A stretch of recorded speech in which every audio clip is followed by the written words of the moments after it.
August 7. Charge and countercharge. 1 Kings chapter 18 verses 17 to 19. The monarch's first words were, "Art thou he that troubleth Israel?" 1 Kings chapter 18 verse 17. I am not sure how Ahab said that, but I have a feeling he was shaking in his boots. He was standing before a man who had been in the presence of God.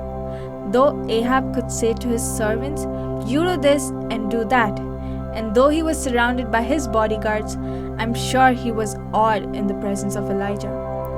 The king's accusation was false, and under such circumstances, the normal reaction is for a person to justify himself. The spirit-filled person, on the other hand, had surrendered all his rights and has no self to justify.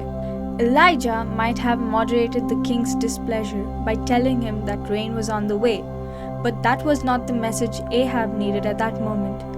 The king and his people had to be humbled before God.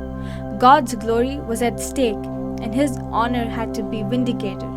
Thus, Elijah's answer was fearless. He sought no favor from the king. Even though Ahab's bodyguards were with him and would have slain Elijah at the king's command, the prophet minced no words. These soldiers held no terror for him. The language he used is seldom heard in our day to rebuke leaders of nations who are doing wrong. "I have not troubled Israel, but thou and thy father's house, in that ye have forsaken the commandments of the Lord, and thou hast followed Baalim." Verses 18.